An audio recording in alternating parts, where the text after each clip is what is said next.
मैं समझ गया प्रभु राम जी कि आप भोजन करने क्यों नहीं आ रहे हैं। आपको तो माल खाने की आदत है।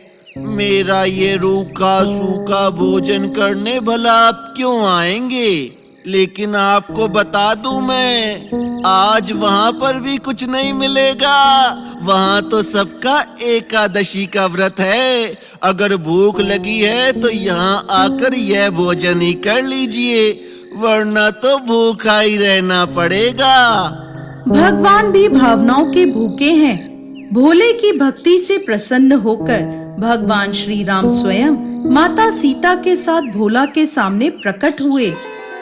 अरे गुरुजी ने तो कहा था भगवान राम को भोग लगाना।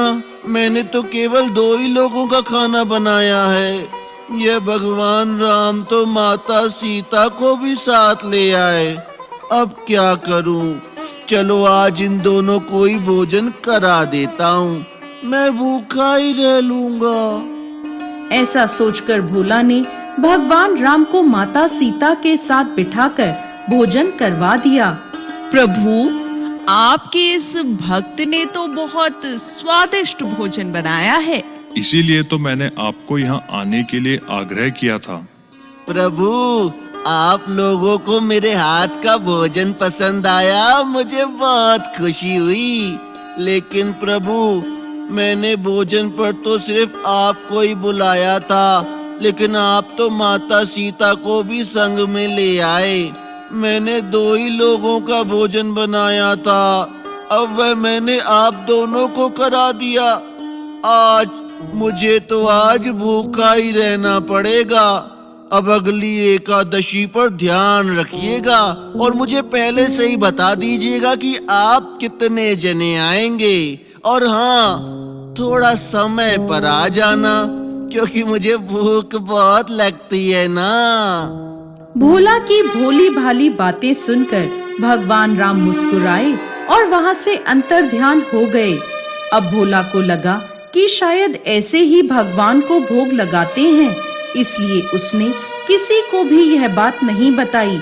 अगली एकादशी आई तो वह गुरुजी से बोला, गुरुजी, आज थोड़ा ज्यादा अनाज चाहिए। भोग लगाने 2 लोग आते हैं। पिछली बार मैं तो भूखा ही रह गया था। लगता है भूख से तेरे दिमाग पर असर हो रहा है। जा, जितना अनाज चाहिए ले जा। इस बार भोग लगाने भगवान राम, माता सीता अपने साथ लक्ष्मण जी को और हनुमान जी को लेकर आए। उन्हें देखते ही भोले का सर चकरा गया। वो सोचने लगा, अरे ये क्या? एक को बुलाता हूँ तो 2 आ जाते हैं, 2 को बुलाता हूँ तो पूरा खानदान साथ में लेकर आ जाते हैं। लगता है आज भी भूखा ही रहना पड़ेगा। अब अगली एकादशी आई तो भोला गुरुजी से बोला, गुरुजी, मुझे और ज्यादा अनाज चाहिए। ये आपके भगवान राम अकेले तो आते नहीं हैं और पहले से भी नहीं बताते हैं कि कितने लोगों को साथ में लाएंगे। यह भोला हर बार मुझसे अनाज ज्यादा लेकर जाता है। कहीं बाजार में बेचता तो नहीं है? देखना पड़ेगा। ठीक है भोला, ठीक है। तुम्हें जितना अनाज चाहिए भंडार से ले जाओ। अनाज लेकर भोला नदी पार भोजन बनाने पहुंचता है। इस बार गुरुजी उसके पीछे पीछे वहां आ जाते हैं और छुपकर देखने लगते हैं। अब भोला सोचता है, ये राम जी अकेले तो आते नहीं हैं। इस बार पता नहीं कितने लोगों को साथ ले आए। आज पहले उन्हें बुला लेता हूँ और उसके बाद ही भोजन पकाऊंगा, जिससे इस बार मुझे भूखा न रहना पड़े। आओ मेरे राम जी, भोग लगाओ मेरे राम जी।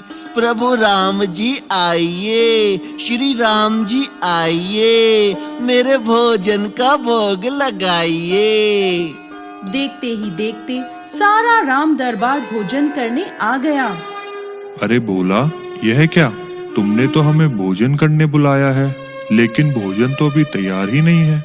नहीं प्रभु, मैंने भोजन इसीलिए नहीं बनाया कि आपका भोजन बनाता हूँ तो आप माता सीता को साथ में ले आते हैं। 2 लोगों का भोजन बनाता हूँ तो पूरा खानदान साथ में ले आते हैं। आज मैंने सोचा कि पहले आपको बुला लेता हूँ।